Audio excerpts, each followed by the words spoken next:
Hello, one and all.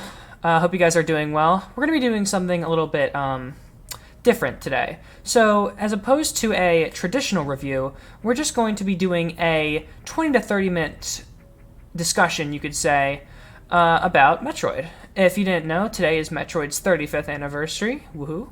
And I thought it'd be fitting just talk about it, its legacy, whatnot, in a new sideshow that I'm calling Let's Discuss. So we're just going to discuss it. It's going to be a very heavily unscripted podcast kind of thing.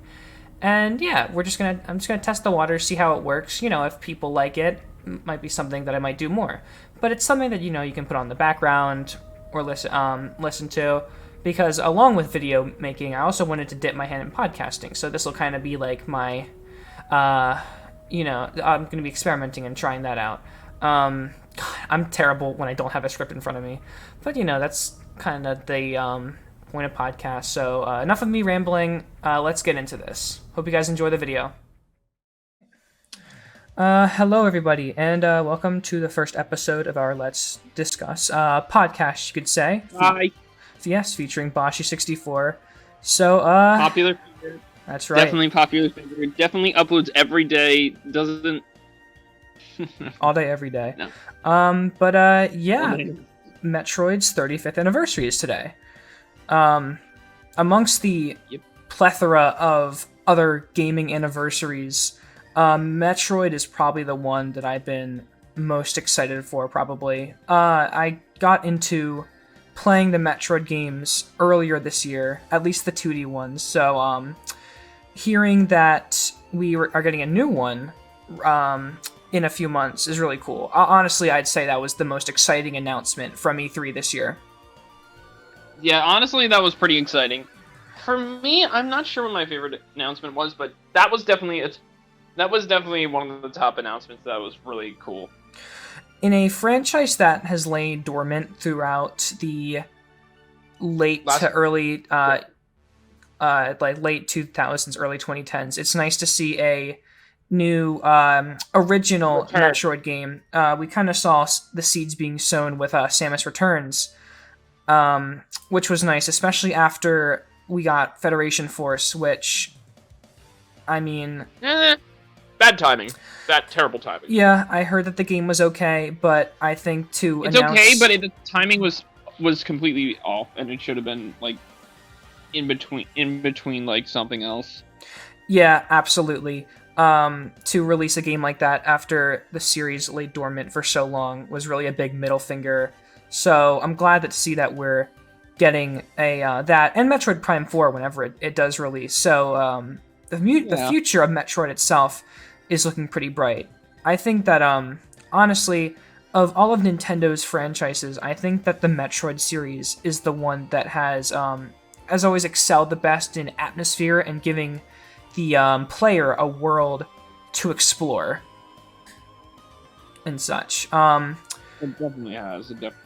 In the when the NES came out, games were very linear and straightforward with what you had to do, but Metroid was different. Metroid was essentially one of the earliest versions of you can sort of go your own path somewhat, which at the time was very innovative. When you start the game, going right meets you with a wall that you can't go through, so you have to go left to get the Morph Ball, which at that point did a great job showcasing what the series was about and paved the way for other franchises later down the line. Such as Castlevania's future series. Yeah, I mean, Metroidvania combined with Castlevania helped define the Metroidvania genre, which has become a huge platform, especially for indies today. We have the Ori games, Shantae, Hollow Knight. Hollow Knight, yeah, can't forget about Hollow Knight. There's games out there that are Metroid that are really effing good Metroidvanias, and go check them out. But right now we're talking about the pretty much OG. Yeah, the granddaddy of the granddaddy of the series. Obviously, the first two titles were kind of rough.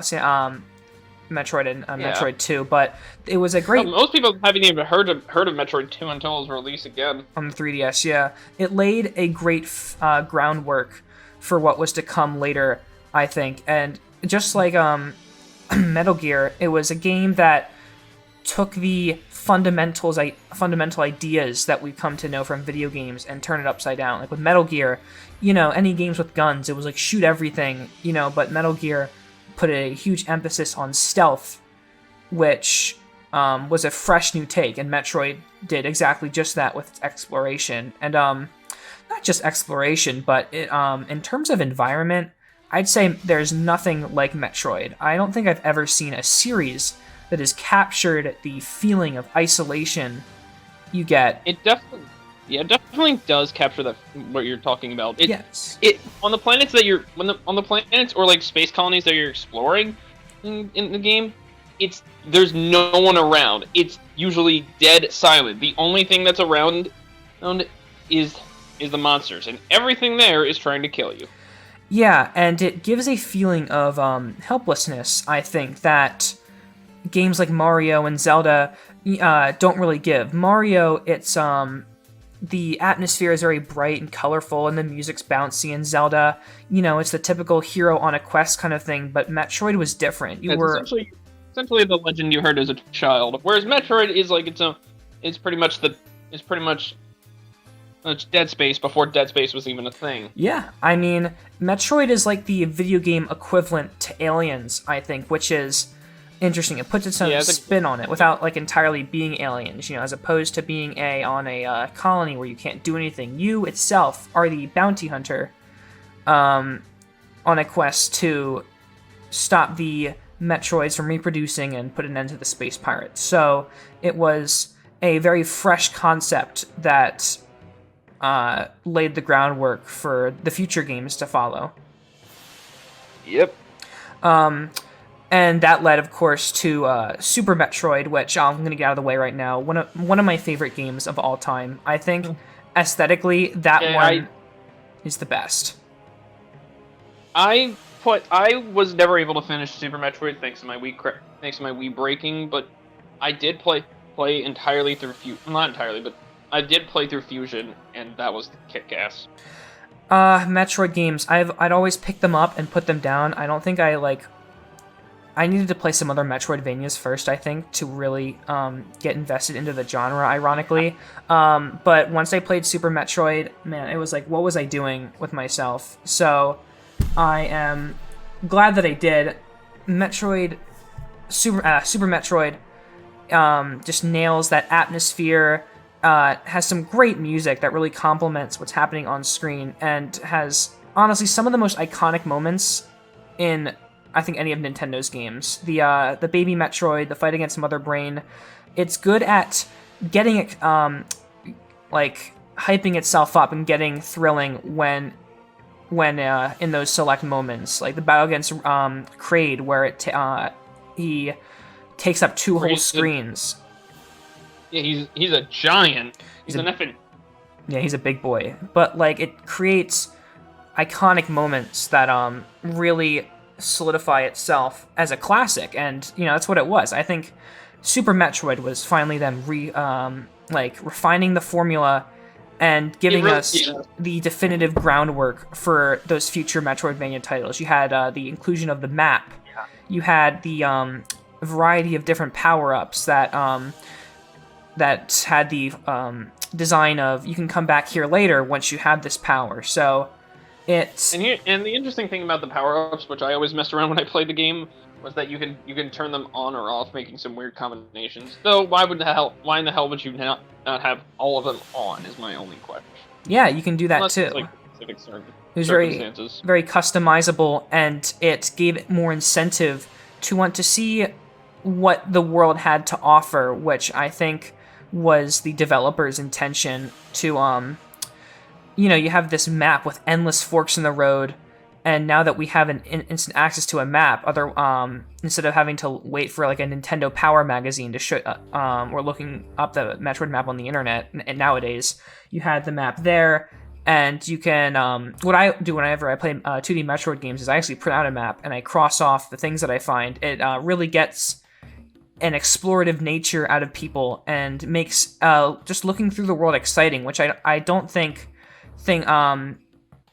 games aside from 3D Mario games or Zelda Breath of the Wild do. Just Yeah. It after, and I mean at this point too. I mean, Metroid was a big deal. I mean, it made appearances in Smash Brothers and stuff. So it's not like it didn't do well either. It did better in the Americas than in Japan, but Metroid was kind of a big deal at the time. It was very Alien-esque, and its concept was very American in general, so I think it related to the audiences related to them as well, so I meant. Yeah, that's probably why it did a lot better around here. Since Alien was a thing at the time, people probably looked at that and looked at Metroid and said, I'm familiar with this. Yeah. Another thing, I mean, it gave us essentially one of the first female game protagonists, which at the time was kind of crazy. I mean, when playing through the first game, you would assume, okay, it's just some guy in a robot suit, but at the end, you see that it's a lady who comes out of the armor, and it's a very progressive idea. Very progressive. Yeah, definitely. Not to at the time, most protagonists of video games were male, so to have a female protagonist was kind of special. Yeah, it was very by the books, but it broke the mold in that regard too. And let's be real here, Zero Suit Samus is pretty badass. Awesome protagonist. Awesome rocket boots, gotta say. Frickin' yeah, that too. Frickin' great for kicks. But yeah, I mean, Metroid did more than just be a good game like Mega Man did. It pioneered a new genre. Entire series and genre, yeah. Which, like a lot of other NES games can't really say. And, each game just kind of got better and better. Next up was Metroid Fusion on the Game Boy Advance, which further refined that refined. That's an interesting way to put it. I guess more so to put a spin on it. As opposed to having a more open world, it was a more linear approach. So it was definitely a more different kind of Metroid Fusion. Oh, yeah, Fusion. Yeah, it did have a bit of a linear pathway, but it definitely did keep the atmosphere and whatnot, especially with Nightmare. Oh, absolutely. The SAX, the Parasites, it again honed in on that horror aspect. Honestly, Metroid could be considered a horror series in of itself too, which is technically, yeah, like that. Definitely is. The one part where the SAX virus appears, that is a genuinely horrifying scene. It really makes you uneasy for what's to come, such. Mm-hmm. And but yeah, despite its change in gameplay, it still was exciting. It still it still satisfied Metroid fans even after, the absence between the next game. And around that time is when they decided to shake it up with the Metroid Prime series, which was a series of first-person shooters that, supposedly took place in their own side story, but sometimes they hint that it isn't. Then they became canon or something. Yeah, it's all over the place. But even these games, just at first people were kind of weary of the change in perspective and how that would affect gameplay, but the Metroid Prime series is highly regarded as, some of the best first-person shooters out there, so it was able to make a smooth transition. I'm currently playing through Metroid Prime 1 right now, and I love it. It's great. The map, the worlds, it feels just like a Metroid game. You got the power-ups, you have some of the iconic bosses and stuff. It's all there. Yeah, and it's also the first. And it's also the first appearance of Dark Samus. Yeah, in the which would be second the future game. Villain for the rest of the Prime series. Possibly not going to be in 4. Yeah. We'll see what happens. But we have two different kinds of gameplay style. Honestly, it's up to preference as to which one you would prefer more. Personally, I'm more of a fan of the 2D ones, but I still really do get a kick out of the Prime games, and I really hope that they port them over to the Switch, like the Metroid Prime trilogy on the Wii. I hope that they make it more accessible because I think those games need to be, experienced by a lot more people. By more people, yeah. It's, a lot. They're on the GameCube and the Wii, which aren't as accessible. Here's the thing, though. A part of the problem was that you were using that for those, you could use the Wiimote to look around and search for stuff. With this, it would probably be a bit of a neutered experience without the Wiimote. Well, yeah, it would definitely take some changing, but it was a interesting change for the series. Not to say the Metroid series didn't see stuff like this. Metroid 2 was pretty different in terms of its structure. It was definitely a bit more linear, and it was like... It was pretty different. It was pretty different with how people knew about it. Well, yeah. I mean, people didn't know about it until it got a 3DS re-release, I'm pretty sure. Yeah. Well, people did know about it, but it really wasn't even remembered for most cases. Yeah, and I don't think it's a bad game. I recently just played through Samus Returns. It's... you have to destroy a certain amount of Metroids in the area before moving on. So it's almost like mini worlds to explore as opposed to one giant map. And I know that Castlevania Order of Ecclesia did something similar to that. So it has its fans. Personally, I like the more, I like the one world kind of thing that Super Metroid did. But it was still a good game. And hey, it inspired AM2R too, which was a great fan game of Metroid 2. And yeah, I mean, Nintendo did Nintendo loves to plug on everything, don't they? Which is frustrating, but it shows that the fan base for Metroid, especially for Metroid 2, was there. So each of these games were highly regarded in some sort of way. They could instantly be considered classics, honestly. Along with yeah, I mean, of course they are. Along with Metroid Fusion, they also got Metroid Zero Mission on the Game Boy Advance, which was also super awesome. A remake of the first game. Which I think was well needed. The first game definitely, while it's still good, is a bit rough around the edges, lacking the map, and a overall lesser moveset in terms of what Samus can do. So Zero Mission seeks out to try and make it seem more like Super Metroid, as opposed to... refurbish things while also adding a little bit of new things, as far as I'm concerned. Yeah, it had more abilities, it had an extra ending, had more music. It's definitely the definitive way to play it. I've played through it twice now, and it's short too. It takes a few hours to complete, so, but that brings up another good point. I mean, not only just in a casual sense, these games are fondly remembered for their speedrunning potential too. I mean, when you think of speedrunning, Super Metroid, Super Metroid is a game I've heard that is frequently speedrun. Yeah, I guess I could say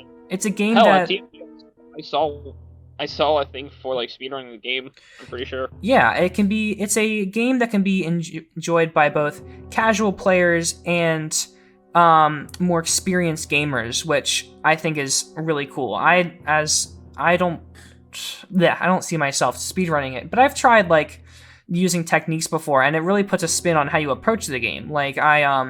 There's one area in Zero Mission where you can bomb jump to get the Varia suit early, so it inspires some replayability, which I think is also something that the older Metroid games do very well in that regard.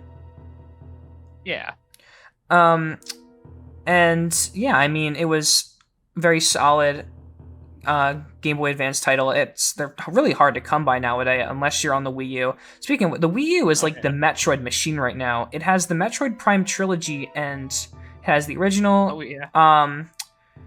It doesn't have Metroid 2, but it has Super Metroid, Metroid Fusion, and Zero Mission. So it's funny. Once Dread was announced, it gave Wii U users to, dust it off and get to it. I don't have mine, but that would have been nice to know. A bit cheaper than hunting down the games themselves. I remember, again, Metroid Zero Mission cost me almost $100. So they're a bit harder to come by. Yeah, I remember hearing about that story. Boy. Yeah, I think they need to be a bit more easily accessible because, again, it's very unique. I don't think there's anything like it, at least with Nintendo's titles. It feels very non-Nintendo in its themes, and definitely, it's definitely something that's sort of strays away from what people expect from Nintendo. Because a lot of people say Nintendo only makes kids games. With Metroid, that's kind of a... Are you sure about that, Chief?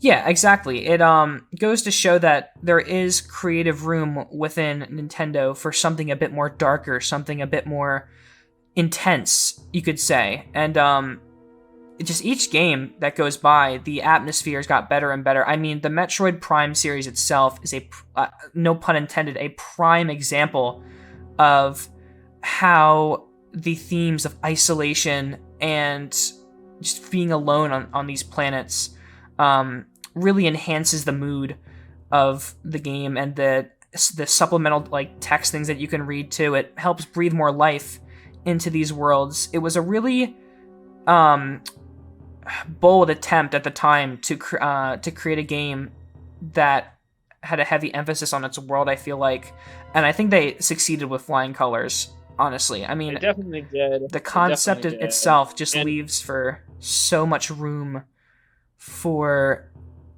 more experimentation and other stuff. Yeah, absolutely. It just stinks that after Zero Mission, there wasn't. After Prime 3, more so, there really wasn't any other major Metroid announcements. There were like Other Yeah, I think that's a much better way to put it. Honestly, I forgot about that one. Jeez. I'm not surprised that you forgot about that one. Let's talk about what sort of led to its decline, I would assume. Yeah. Other M was just not a good game in general. Oh no. There's a lot of reviews out there that can probably tell you, but I'll sum it up. There was a lot of problems. It's one of the more divisive games, but the general consensus is that it's not too good. In terms of the story department, that is. The way that it handled Samus's character was kind of lame. It added a whole like PTSD thing to Samus when fighting against Ridley, one of the major bosses, which is fine if Samus didn't face him before, which again wouldn't be an issue if it wasn't canon, but it is. It's a part of the Metroid timeline because it takes place right after Super Metroid. So it takes place. Oh my gosh! Yeah, it like recaps the fight with Mother Brain and whatnot. So the story-wise, it's bad. It's very poorly constructed, and terrible. The gameplay was also. It would have been better if it was a prequel in most cases, I think. Yeah, the gameplay wasn't too bad. It was like a mix of Prime and a 2D games, but it still wasn't optimal. Other M was. Honestly, I feel like it was the reason we didn't get any after a while. I guess they just didn't have faith in the series for a bit after that. But it was definitely one of the low points. Not a it's also available on the Wii U too, surprisingly. But that's just it's something a Metroid fan does not need to experience unless you're really, really curious. The only major thing it mentions is the computer that Samus has in Metroid Fusion is named after a person from Other M that they shed spotlight on that later. But I see. It was overall unremarkable, and after that we legitimately got barely anything aside from like cameos or yeah. I mean, besides what's it called? Besides Federation Force, which which we already kind of mentioned, but like Samus still appeared in Smash Bros. It still got recognition here and there. It had that one attraction in Nintendo Land, which was kind of fun. But I love that attraction in Nintendo Land. Yeah. That was probably one of the most fun things I did with my cousins. Yeah, play that game. In terms of actual Metroid games, though, there really wasn't anything, which really stunk. Anything. The potential that again still is within that series. There's still so much to go with, so to rest on it for now really was frustrating for a lot of fans, I'm sure. Maybe they just didn't know what they wanted to do with it, which it's probably done. Yeah, I could believe it. But finally, in 2017, we got the E3 announcement of the remake of Metroid 2 and Prime 4, which was being handled by Retro Studios, who handled the other Prime games. But the Samus Returns was being handled by a new team. What was their name? I gotta look it up one sec. But it was definitely a mix of a lot of things from Other M. and traditional Metroid games, it was Other M definitely was a bit more cinematic in terms of Metroid games, and that you can definitely see that in this game. It was developed by Mercury Steam, who I've never really heard. I've heard the name before, I just forgot, but I haven't heard of any of their work prior to this. Of course, Nintendo was like co-developing, but yeah, we had a new developer, and it was, I mean, no, I still think it's a great Metroid game. I think it's a bit, I don't think it has the fun factor, though, of Super Metroid still. It added the melee counter thing, which I think makes the combat slower. When I was replaying through the game, I didn't even bother using it. It makes the combat much slower, I think, and puts more emphasis on combat, where I honestly, I feel like Metroid is at its best when you're constantly moving and avoiding enemies. I mean, the speed booster in Super Metroid straight up, like, makes it a genuine fact that, like, the movement in the Metroid games was so fluid. But you had a bit more of a grounded Samus here, with more of a emphasis on combat, which isn't a bad thing. The game is designed around it.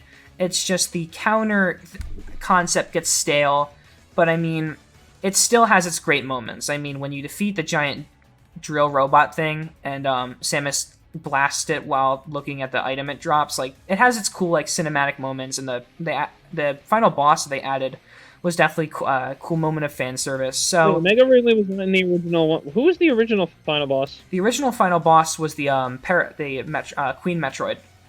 I see. But now it's a stronger version of Ridley. Yeah, stronger version of Meta Ridley, I think. So it was it was a nice twist. It was still overall a good game. I think it took away from the atmosphere that the second game had, or as much atmosphere as you can get from it. But it's weird. The limited backgrounds of the Game Boy, I think, really helped add tone to the game, and I think having the more bright, colorful backgrounds that Metroid 2 had at times, I think kind of takes away from those moments, especially with the music too. I think the compositions in some of the in the original Metroid 2, I think, did a better job conveying what each area was trying to be.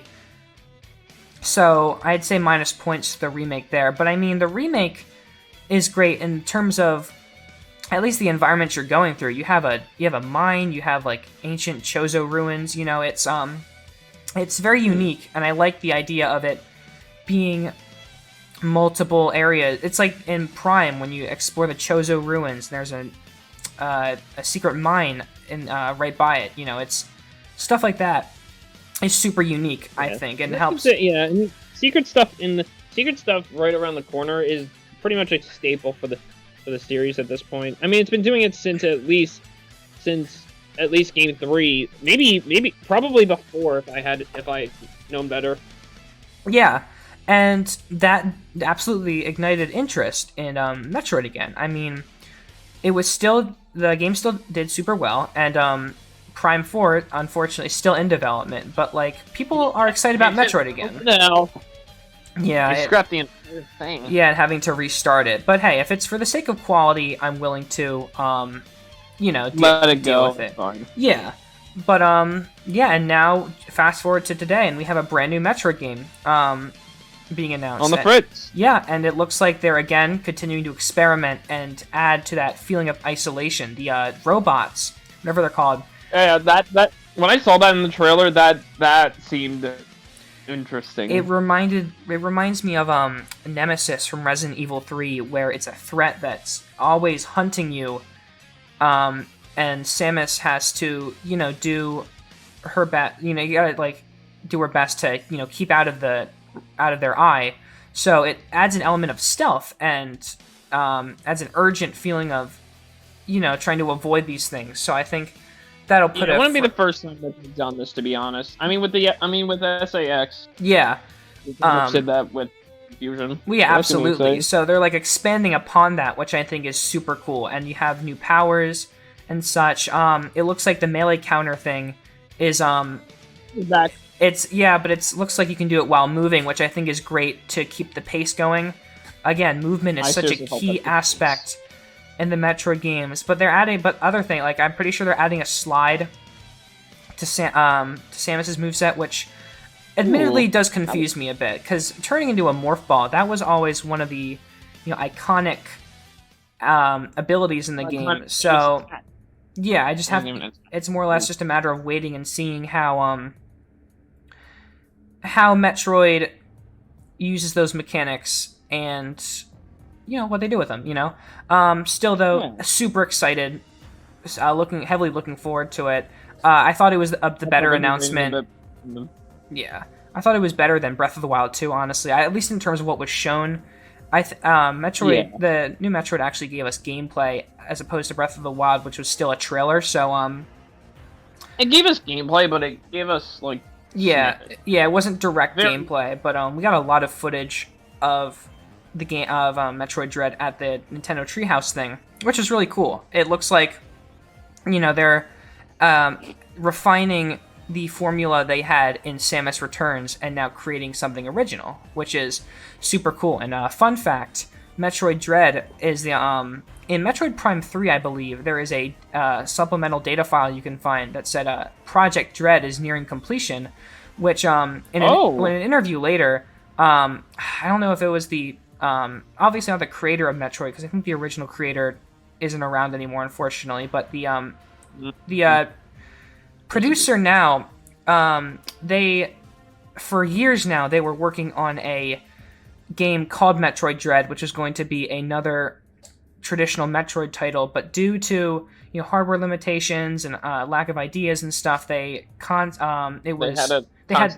cut back on that stuff. They had to scrap it twice. So it's so satisfying to finally see this game being released after it was nothing more than just a canceled Metroid game. It reminds me of Kirby's Return to Dreamland, where the game itself took the form of the original game of Kirby Return to Dreamland was, I think, called just Kirby Wii for a brief time. I think that might have been its. Well, that, and it was supposed to be a GameCube title too, so its development history goes super far back too, and that's what it reminds me of, which I think is really cool. But yeah, that's right. It's finally coming out, which I think is super cool, and whatnot. Honestly, just in general, I think it's insane that the Metroid. I mean, obviously, I didn't grow up with it since I wasn't born yet, but it's crazy to see the series still going strong. And for 35 years now, the Metroid series has honestly given us some of the most exciting, atmospheric, and thrilling adventures I think that gamers have ever seen. Realistically, also some of the most puzzling moments. Yeah, that's for sure. Metroid definitely has its confusing moments, but I think that's kind of part of the experience too. You have your moments like that, but I can't wait to see what they continue to do with the series, and I'm excited to see what other indie games expand upon what the Metroid series created. Again, we have great game like Hollow Knight, the Ori games. They take the Metroidvania formula and add their own spins to it, which I think is really exciting to see what indie developers are going to do with this. And for the future, too, Hollow Knight, Silksong, and whatever other, Metroidvania game is released then. It's not a genre more so, but a platform for ideas to be, just, let loose. It's honestly, it's one of my favorite genres ever. I love the idea of the endless forks in the road. It really ignites a sense of discovery. I do enjoy that kind of genre as well. Yeah, it definitely is something interesting whenever you play a game and don't know where you need to go. Sometimes it's interesting just to explore around. Yeah. That and the Bloodstained Ritual of the Night too is a great example of taking the elements from both the Metroid and Castlevania series, honestly, and putting its own spin on it. They pretty much canceled it. Yeah. So it's the foundation is still alive and well, which I think is good. And obviously Metroid will still continue to bring us some more exciting experiences, and I'll probably write a review and do a review on the Metroid series when it comes out. So yeah, I mean, Metroid is something that I can definitely appreciate for how it shaked up the game industry, you know, and I really wish that I got into those games way sooner than when I did. And honestly, with that, that's most of the things I wanted to bring up. I mean, Yep. the Metroid series is long. I would definitely recommend playing these games however you can.